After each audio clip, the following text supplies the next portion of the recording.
Sehingga banyak pemain-pemain di berbagai industri yang sebelumnya itu inefisien akan kembali ke market. Ini hal yang harus kita lihat ya. Karena belakangan obrolan saya dengan beberapa perusahaan petrochemical, mereka menceritakan memang sudah ada beberapa perusahaan kecil yang kembali saat ini di tengah naiknya inflasi. Nah, inflasi kita di mana sih sebenarnya sekarang ini kalau ngomong Indonesia? Ini Turki sebenarnya ini udah saya kecilin ya, ini sebenarnya 73%, ini panjang sini harusnya. Ini supaya nggak kelihatan makanya gue potong, ini sekitar 73% itu Turki. Nah, inflasi Indonesia sebenarnya sekarang itu not bad, 3,55, tapi mendatangkan sebuah pertanyaan di pasar. Oh, berarti harga Pertalite tidak dinaikkan. Itu yang kita lihat. Harga Pertalite tidak dinaikkan, tapi di sisi lain akan ada pengaturan pembelian harga Pertalite. Nah, market melihatnya kalau harga Pertalite ini diatur, pada dasarnya orang udah pada nggak beli Pertalite, udah lebih banyak beli Pertamax mungkin dibandingkan Pertalite. Sebenarnya biaya hidup sudah naik, tapi tidak terefleksikan di angka inflasi. Ini yang membuat orang masih bertanya-tanya dengan inflation number kita. Itu yang kita lihat ya, ini kondisinya. Jadinya inflation kita oke, tapi market memiliki beberapa pertanyaan. Nah, apalagi berikutnya kalau inflasi itu udah datang and hyperinflation, hal yang harus kita lihat itu berikutnya itu adalah the Fed harus menurunkan their balance sheet dari 8,5 triliun dolar ke kira-kira 5,5 triliun dolar dalam waktu 3 tahun ke depan. Itu yang harus kita lihat ini gimana. Ini tentunya akan membuat liquidity shrinking. Nah, ini dia rekan-rekan. Perbedaan logik market sekarang ke depan ini dengan yang sebelumnya. Kalau sebelumnya itu mindsetnya masih deflation. After the Fed naikin, kita dengan gampang bisa expect rate cut. Saat ini market masih berpikir lagi akan terjadi rate cut di tahun 2024. Itu yang market pikirkan. Nah, what if yang saya ceritakan di sini adalah stimulus seperti yang kemarin itu, seperti zaman quantitative easing, itu sudah tidak ada lagi. Ini udah nggak ada lagi nih nomor this kind of stimulus. Kenapa? Stimulus seperti ini hanya bisa dilakukan kalau krisisnya itu berada dalam krisis yang deflasioner. Coba bayangkan apa yang akan terjadi kalau seandainya tahun depan itu ekonomi memang melambat, the Fed bisa nurunin tingkat suku bunga lebih, tapi inflasinya tetap di atas 5%, tetap jauh lebih tinggi daripada target jangka panjang Fed. Karena seperti yang saya ceritakan tadi, ada beberapa isu struktural yang bisa membuat tingkat inflasi ini tetap tinggi. Dan saya lihat di sini hal yang harus mulai dipikirkan kalau memang kondisinya inflation atau mungkin teorisnya hyperinflation, apa yang harus kita lihat di market kita supaya bisa stabil. Itu hal yang harus kita lihat, apa yang harus kita capai. Karena mau nggak mau menjelang kita mencapai ke sana, volatilitas di market dan juga downside risk masih menjadi hal yang penting untuk kita perhatikan. Nah, kalau buy asset class sih sebenarnya return itu year to date waktu first half kemarin equity lebih kencang daripada bond ya, dan kita outperform US market. Oke, bentar, saya ke depan dikit sebelum bahas ini. Nah, ini dia. Pertanyaannya itu orang bakal bertanya-tanya, IHSG sekarang udah 7.000, kemarin sempat hampir nyampe 73, tapi kenapa nggak bisa naik ke atas ya? Itu yang kita lihat. Nah, ini saya coba cek, ambil karena ada bakal perubahan situasi yang material. Ya, US yield, terus inflasinya itu tinggi, Amerika berarti yieldnya udah sulit turun. Saya cek lagi, gimana sih kondisi ekonomi Indonesia itu dulu sebelum kenaikan, sebelum quantitative easing, sebelum ada segala macam stimulus itu. Ternyata, Bapak Ibu sekalian, ada variabel ekonomi yang nge-track itu lumayan cepat itu. Yang biru ini, Bapak Ibu sekalian, yang biru ini US Treasury 10 tahun. Ini USD, terus yang kuning ini current account balance-nya Indonesia yang diprotes bertahun-tahun itu selalu defisit. Nah, Ini aku lihat ternyata apa yang bisa mensustain kenapa Indonesia itu current account-nya defisit. Current account defisit Indonesia itu hanya bisa dimaafkan, ini dari tahun 2011 kita defisit ya, hanya bisa dimaafkan kalau US Treasury yield 10 tahun Amerika Serikat itu di bawah 3%. Ini US Treasury 10 tahun 3% ya, oke. Selama itu di bawah 3%, kita defisit nggak apa-apa. US yield-nya rendah, orang nyari funding, nyari investasi ke Indonesia, kita akan selalu dibantu oleh flow. Kalau seandainya setelah ini US Treasury-nya itu sustain di atas 3%, yang saya lihat, atau mungkin tahun depan ada resiko ke 4%, saya lihat kalau Indonesia mau marketnya stable, to have another round of the bull market, dari sisi makro, saya melihatnya, berarti current account surplus Indonesia yang kuning ini, kita sudah nggak boleh defisit lagi, nggak boleh, harus juga naik ke atas. Menurut perhitungan saya, to sustain dengan dengan US Treasury yield 3%, Indonesia itu harus punya current account surplus 1% daripada PDB. Saat ini itu current account surplus kita setahunnya itu masih 0,3 kali. Yang berarti kita harus bisa meningkatkan ekspor kita 3 kali lebih banyak daripada saat ini. Itu yang kita lihat. Nah, harus surplusnya itu ke sana untuk marketnya bull lagi, reach about 7,300 or higher. Nah, itu hal yang harus dicapai. Mencapainya itu gimana Bapak Ibu? Nah, ini yang kita lihat nih. Kira-kira skenario-nya yang mana nih capainya habis ini? Market naik atau market turun? Untuk bisa surplus ini, hal yang baik, kita bisa nggak kita menaikkan ekspor lagi di tengah ekonomi global yang udah mulai turun, tapi harga komoditas kita kan pada dibutuhkan. Kalau kita bisa naikin ekspor kita lebih cepat di tengah disinflationary situation, berarti kita aman, market bisa rally lagi.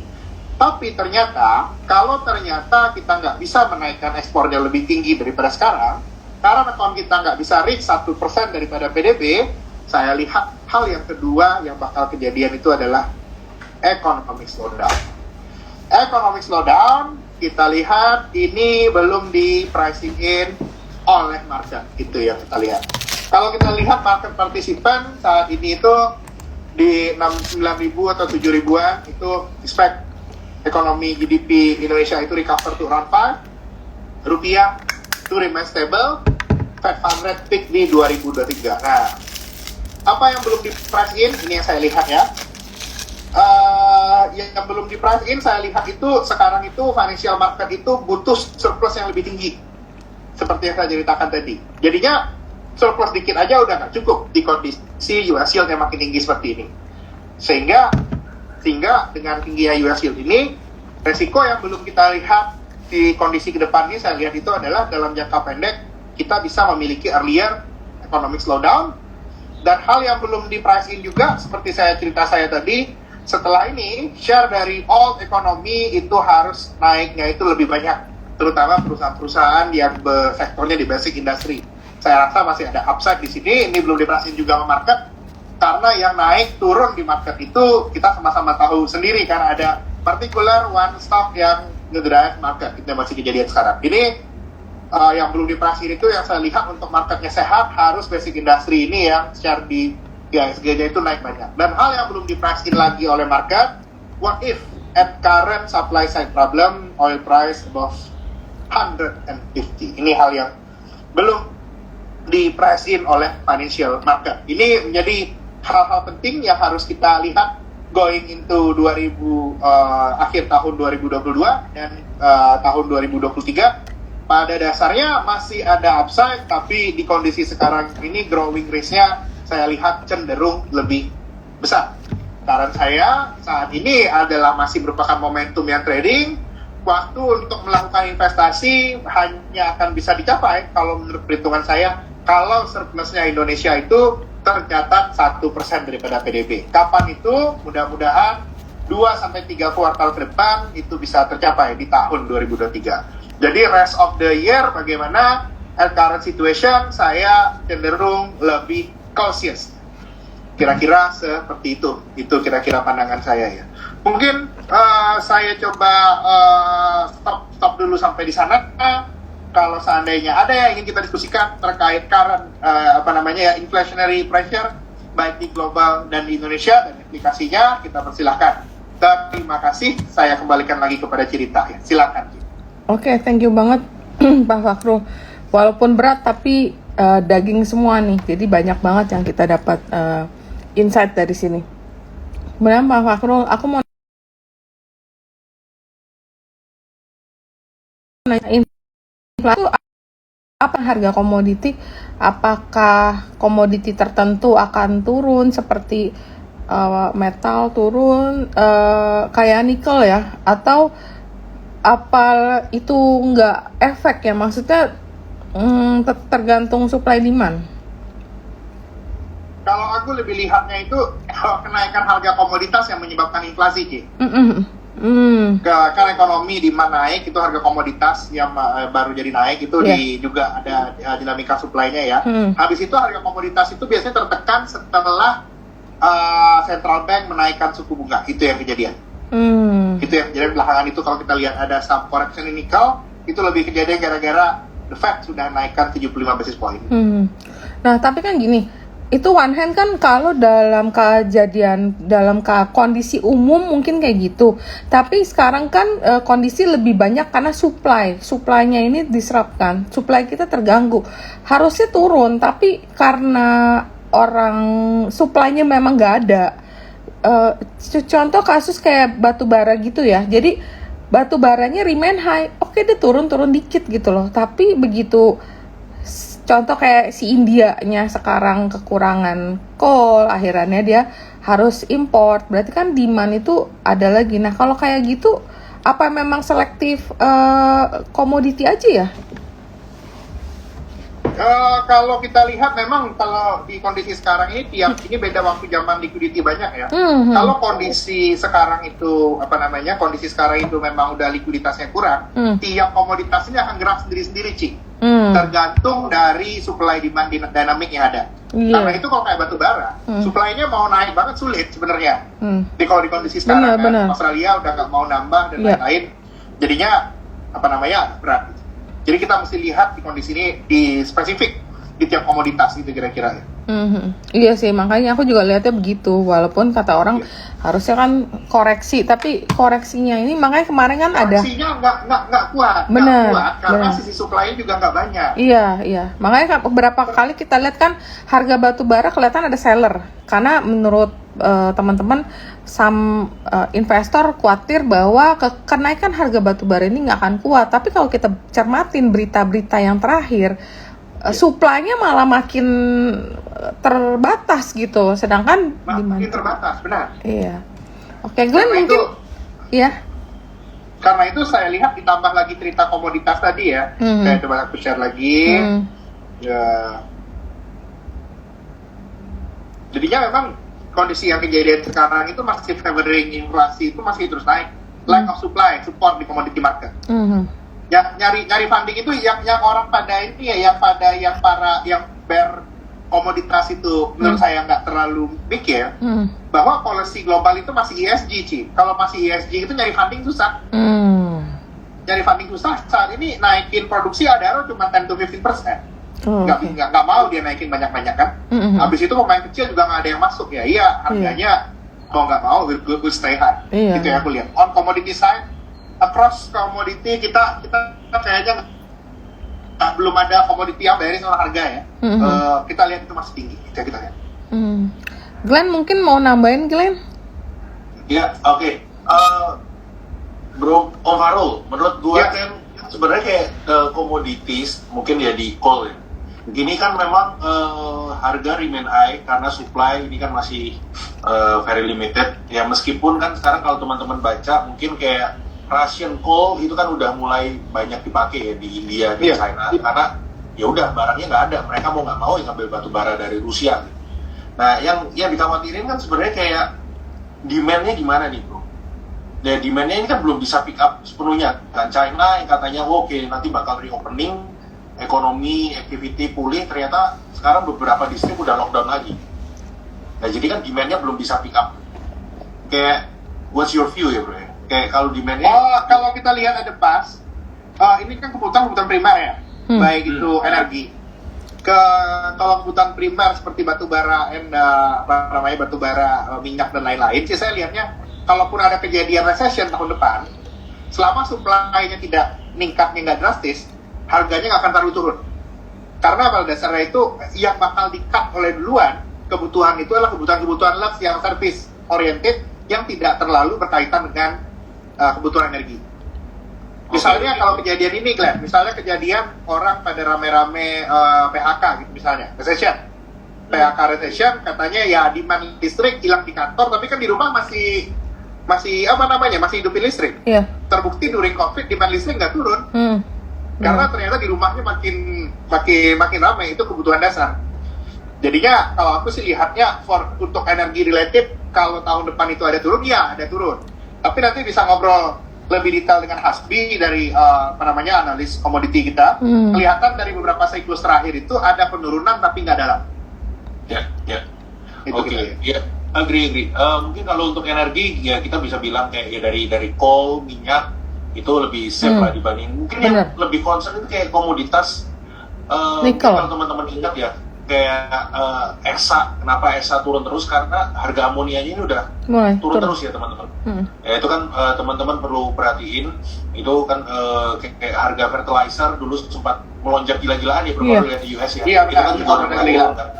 Nah terus ditambah lagi mungkin permetalan nih, metal mungkin kalau teman-teman yang liatin teknikalnya Antam, Inco, Tins ini kok udah mulai turun-turun terus. Ya itu karena memang satu inventorinya di China itu naik loh untuk besi-besian nih. Ditambah lagi kan terus ya balik lagi mereka production belum bisa pulih.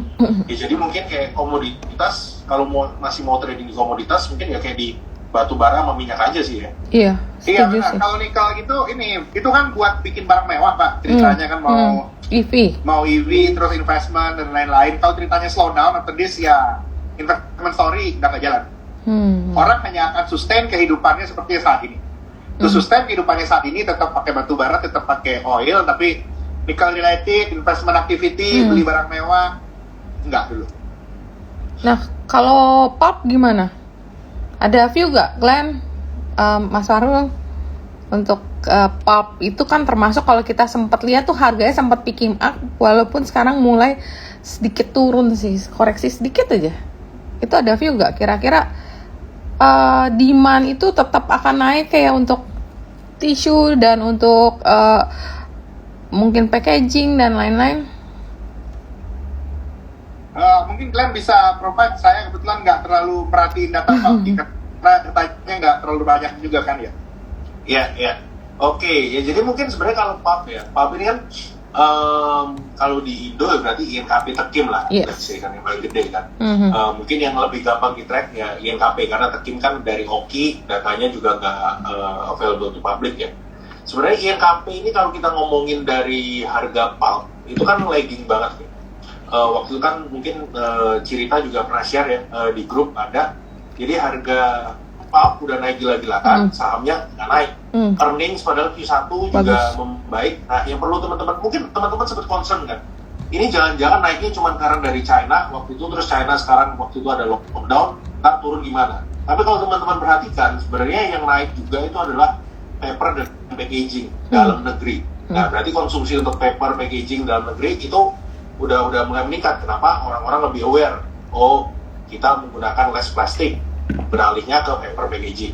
Nah itu sebenarnya diuntungkannya di situ.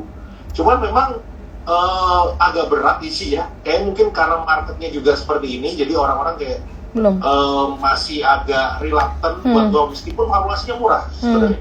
INKP ini kan udah dia minus 1 standard deviation tuh. PE cuma 5-6 kali. Ya tapi ya harga sahamnya masih agak susah naik meskipun memang kita bisa bilang demand sebenarnya untuk paper packaging dalam negeri itu masih bertumbuh. Penjualan pulp waktu itu ke China juga masih bertumbuh. Sebenarnya upside-nya masih oke dari harga pulp-nya ya. Cuman ya memang karena market situasinya seperti ini jadi agak berat.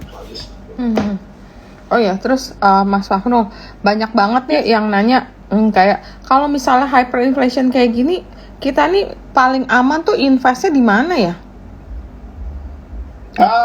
Kondisi hyperinflation ya. Kalau kondisi inflation aja sih, apalagi hyperinflation. Kalau ingin dapat keuntungan di kondisi seperti itu, yang paling benar sebenarnya itu langsung terjun ke sektor real, karena harga barang pada naik. Siapapun yang bisa ngasih supply barang itu juara. Itu aku lihat sebenarnya. Itu kalau di kondisi hyperinflation, justru financial asset itu jadi berat.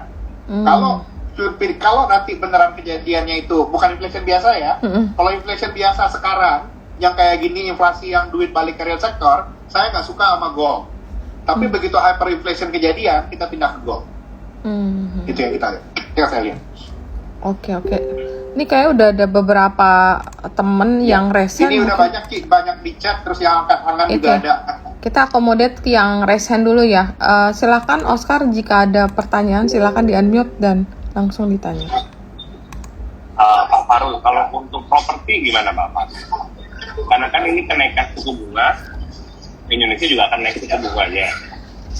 Kalau kita lihat inflasi yang terjadi ya nantinya. Apakah itu termasuk sektor real ya?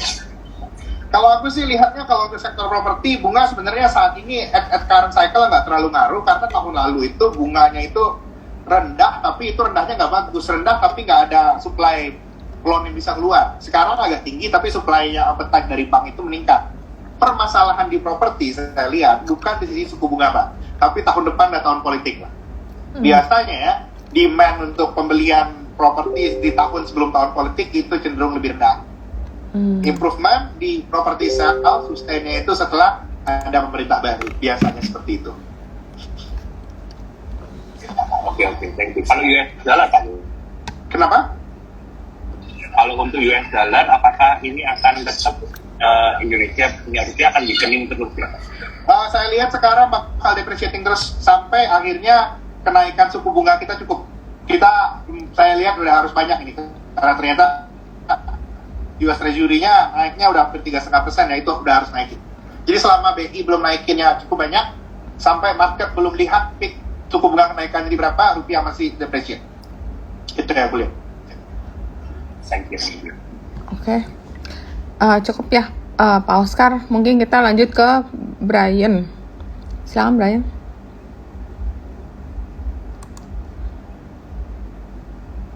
Brian, ada yang mau ditanyakan? Silakan di unmute kalau ada. Oke, next Pak Amin. Halo. Halo Pak Farul. Oke, Brian. Ya, gimana Brian? Ya. Ya, saya mau bertanya ya Pak, bagaimana inflasi ini akan mengaruhi kondisi investasi di Indonesia dan apa yang akan menjadi sektor yang bagus untuk kita berinvestasi ke depannya selain komoditas ya Pak. Apakah tech akan naik menurut view Bapak dalam waktu dekat ini atau masih membutuhkan waktu yang lama untuk tech? Terima kasih.